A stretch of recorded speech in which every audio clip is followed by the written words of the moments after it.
I'm Laura Faye. I'm the host of Wytpod, and today we have Taylor from Retail Empire. Taylor, welcome. I'm happy to have you with us today. Thank you, Laura. Happy to be here. Thanks for having me today. You're very welcome. Why don't you start off by telling me a little bit about yourself and how you got into Retail Empire? You got it.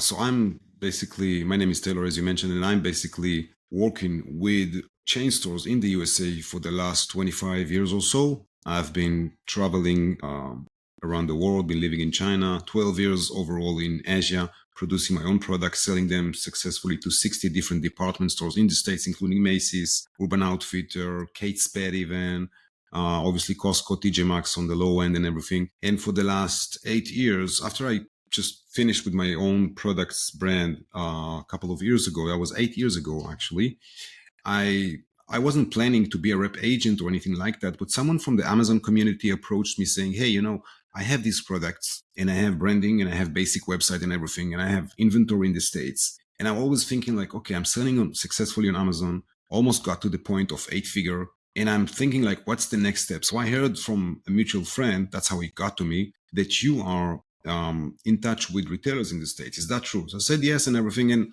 long story short, we started to work together. And then I realized that I'm going to touch exactly what I love touching, which is sales, rather than being busy with production, supply chain, shipments and stuff like that, logistics. I'm going to the sales area, which always was my big passion. So that's what I'm doing with my company for the last couple of years. We are basically working with, as of today, 450 different department stores.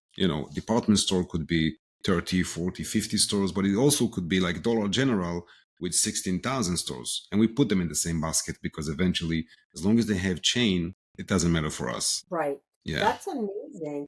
So what exactly is Retail Empire? What exactly is it that you do? Okay, so the main thing that we do is connecting vendors with buyers. You're selling on Amazon, you're selling on Shopify, you're selling on Walmart.com, anywhere you sell. Most of the online sellers are not really familiar with how retail works because retail is a little bit old school, while the online is, the new thing, at least in the last decade or so. And for some of us, it's been only 2-3 years in this road. So the main thing for us is to open the door, to introduce the buyer and the vendor, and here you go ahead and do the thing, which is creating purchase orders, eventually taking your online products into shelves, physical stores. Now you're talking about approximately, if I remember correct, there's almost 4 million overall, 4 million physical stores in the States. Now, if you reduce it and deduct everything that is not relevant for your own brand, normally you would end up with something around between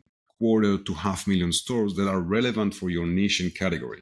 Okay. At the lowest, you're going to get to 100,000 or so. That means that there's a huge market for your products out there, but not necessarily you're hitting or trying to hit the market. So that's what we do. We open the door, but we come from the perspective that online sellers would not always know how to do the communication with the buyers. When you talk with a buyer, let's say I'm a TJ Maxx buyer. TJ Maxx has over 4,000 stores. And you can imagine how many vendors are trying to work with them, how much communication they are being through, how many brands are being presented to them on a daily basis, weekly basis. How am I, as an Amazon seller, going to present properly my products without being caught as an online-only brand, without being caught, unprepared, not knowing the language and the terms and everything? So that's where we step in, included in our service, saying, we do not only open the door for you, we do the entire process until you get to the first purchase order, or second or third or 10th. Yes. Okay, so that's basically what we're doing. You explained that perfectly. You connect buyers with sellers with buyers, and you walk through the process and you handle some of the process, correct? That is correct.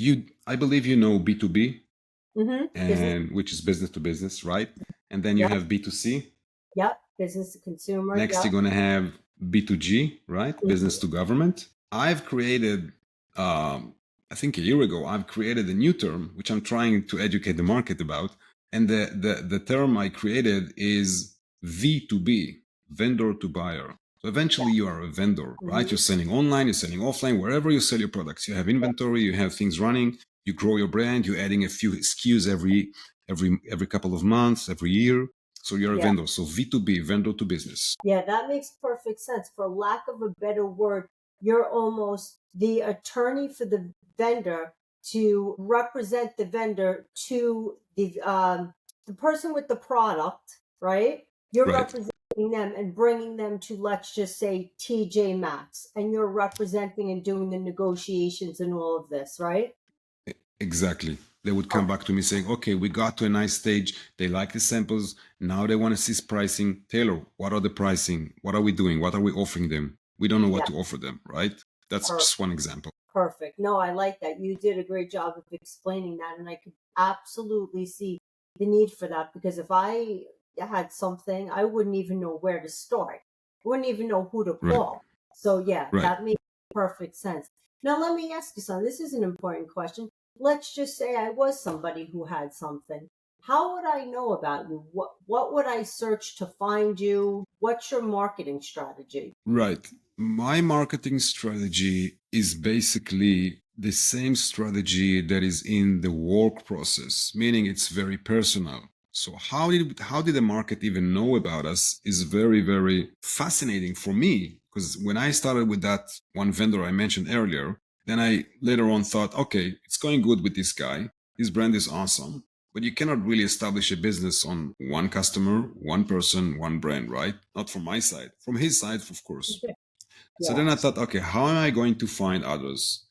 And I was a Facebook refuser back at those days. I was really refusing to open an account. I was like, this is too much. It's personal. I don't like it. Anyway, I got over all these obstacles, opened an account, and then I found there are tons of people in Amazon groups and Facebook looking for exactly specifically this kind of service. They were all talking about how do I do it? How do I find this buyer that everybody is talking about? How do I know his email, his phone number, is whatever? And right, I knew how to do all these things. And then I was starting to present it. I created my own website, I have a group working with me, the team and everything, taught them, educated them, trained them and everything.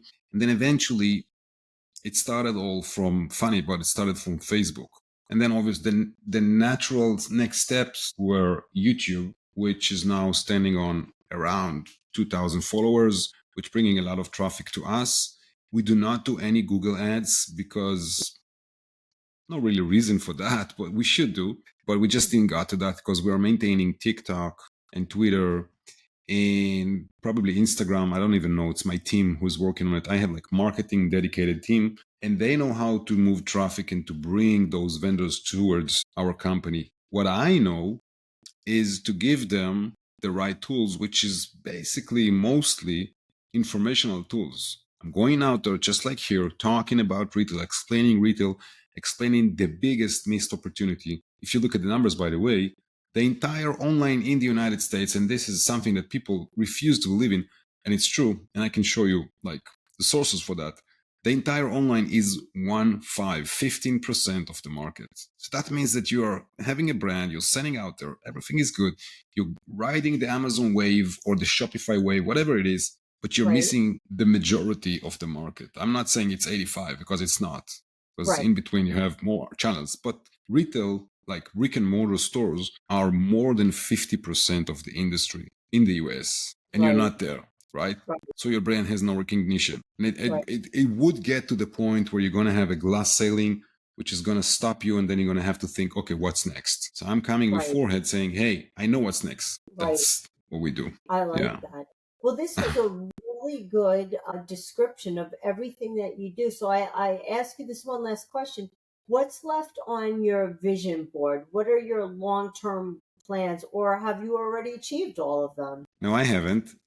That was that. Look, I just heard a question. Someone was asking a famous actor, asking him what's his 10 out of 10, what's going to be considered as you got it, you have 10 out of 10, and he was saying, I'm going to be successful, I'm going to be a singer, I'm going to be this and that. And then the interviewer says, okay, what's the 11?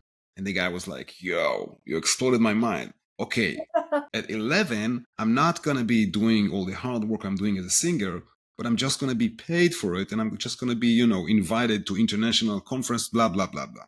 It was bigger dream. And then he thought, that's it. But then the interviewer says, okay, what's number 12? So here's his number 12 was, I'm taking a truck, I'm leaving to South America, and I'm traveling with my family. I have no money worries anymore. Okay, that's the end goal.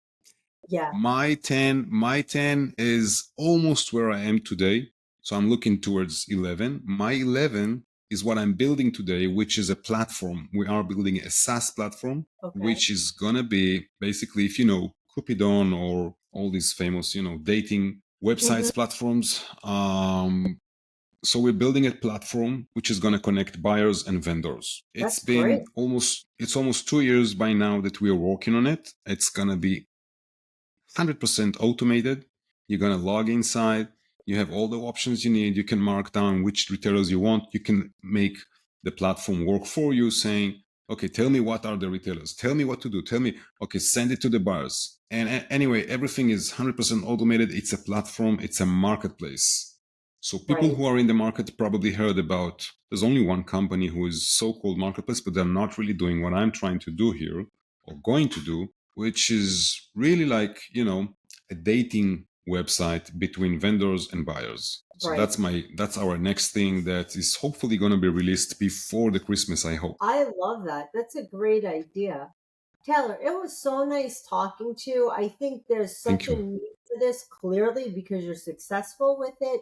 I think your new platform is going to be amazing, and I wish you nothing but continued success. Thank you so much, Laura. I appreciate that. Thanks for all the time. Of course, you're very welcome. Continued success.